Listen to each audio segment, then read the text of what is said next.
Oh shit, here we go again. Welcome to hell. I hope it treats you well. I hope it treats you well. You deserve it as your punishment. Hey, what is up, you guys? My name is Taylor, and today we are filming a video. And in today's video, I'm gonna move this, and I am gonna look super mentally ill while I'm not sad. Yes, my room's messy, kind of sad vibes over here. Don't want to talk about it. So if you saw the title of this video, it's low-key clickbait. But before y'all start booing me, it's not completely clickbait. So technically, I'd say about like 60-70%. So like that's a C, so that's an average amount of clickbait, not too much. Not like the Rice Gum Family channel. I've been emo since I was 13 or 12. I was in like 7th grade, so I think 13. So I'm 18. That's been like a whole 5 years. And obviously throughout that time, I've like experimented with other subcultures. Like I've tried some like goth pieces. I tried like a corset, which I know is not specifically just goth, but that's how I got into a little bit of corsets and whatnot. So over the years, I've tried lots of different styles. I integrate pieces from every subgenre, and recently a new one has kind of emerged. I don't know if it's a subgenre yet. The whole thing's low-key confusing. It's the whole like culture, like the e-girls and the e-boys. A lot of people will ask me, a lot of more of like my friends, they'll be like, what's your opinion on it? And I thought I'd make a video on this because I do have kind of a different opinion than a lot of like people I see on TikTok. I'm on the alternative side of TikTok, and there's a lot. It's like split into two. Like you either absolutely hate e-girls or like you're an e-girl. Like I just want to like get this out there. I do not hate them. That is one thing for clear. Once it came up, I really didn't know what to think. I was like, oh, they're trying to be emo. I'm confused. And I looked more into it.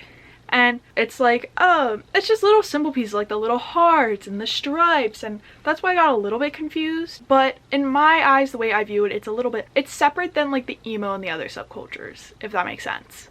A lot of people, especially in the US, there's been like a huge like increase. Especially like I go to school, I only go like 2 days a week, but I do see a lot more alternative people. I see a lot of e-girls with the hair and the tights and the Doc Martens, and I kind of like it. I don't know. One of the biggest problems is I've actually been bullied by a lot of e-girls, and that is not why I'm gonna get rid of all of them. I'm not gonna get rid of them.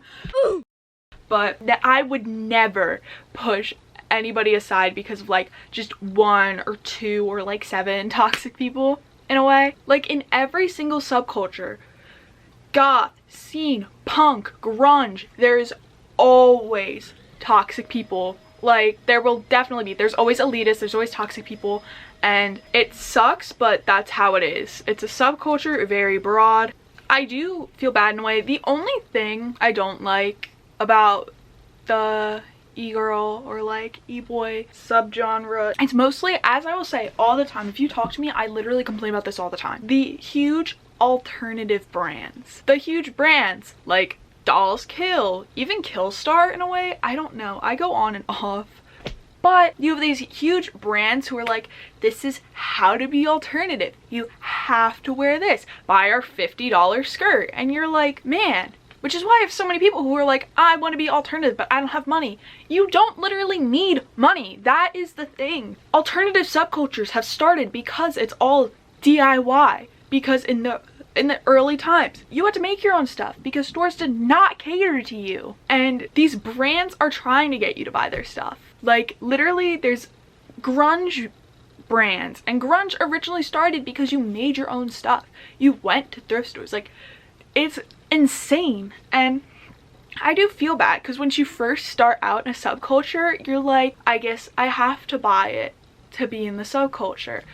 Like, literally when I was 13, I thought you had to buy everything from Hot Topic to be emo.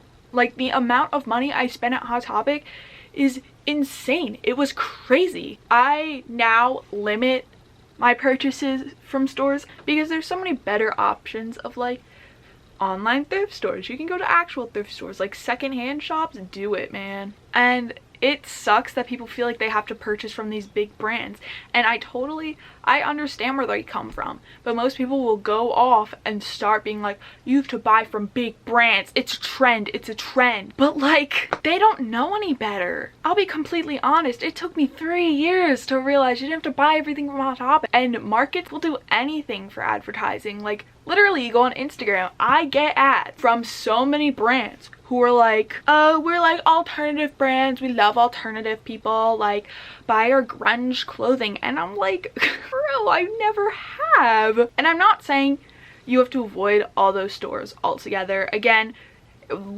it's your decision of what to do with your money. If you want to spend it on like a $50 skirt, like splurge once in a while, go off, sis. Like, I totally support that. Treat yourself, do whatever you want, honeys. Like, I love you.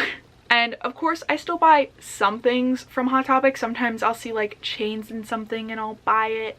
I'm like maybe knee-high socks, but I've stopped buying band merch from there. And I'll leave links to like videos and stuff of how you can make alternative clothing cheap in the description. If you are really wanting to check it out, I'll link like perfect YouTubers for this. It is also a little bit more difficult, that kind of stuff, because so many like goth YouTubers and stuff are sponsored by brands, and so you might think they're shoving them down your throat. Like, they're getting paid to promote that, whether it's actual money or they're given free clothes. They are promoting that, it's their thing, and like, who knows, maybe I'll be sponsored one day.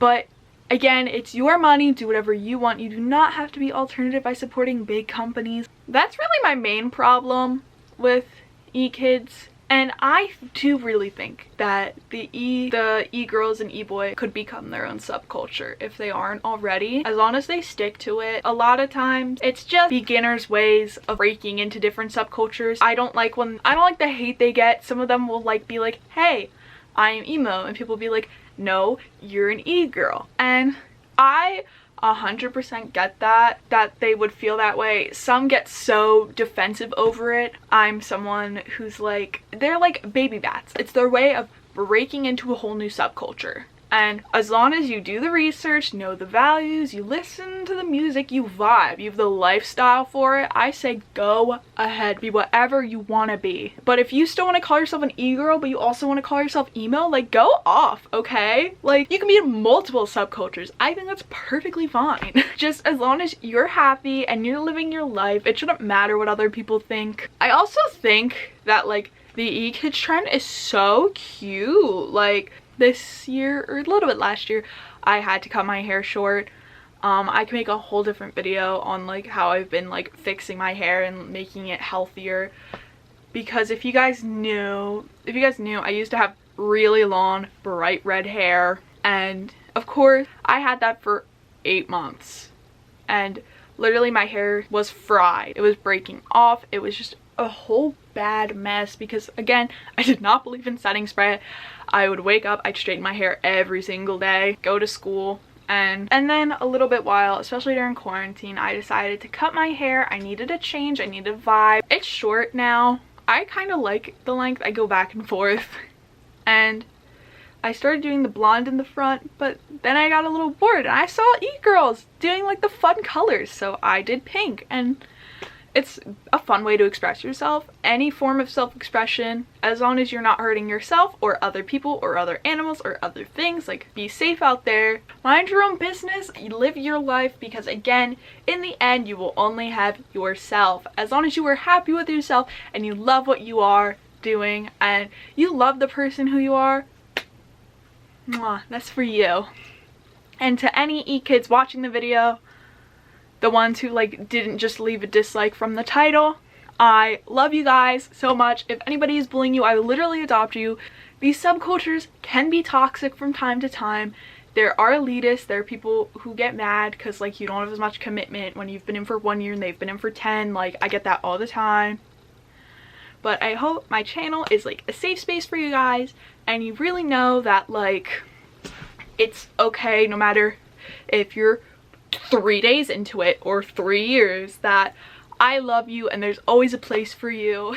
Okay guys, so I know that was like a little bit of a different video, but a lot of people enjoy my videos on like subcultures. So if you want to see more videos like this where I talk about different subcultures and my opinions on them, be sure to like, comment, subscribe. I'm not pressuring, it's 2021, but only because it's lit, it's lit, it's lit. Check out those lit social medias. I got Instagram, Snapchat, TikTok, all other things linked down in the description down below. And yeah, just all I have to say is goodbye.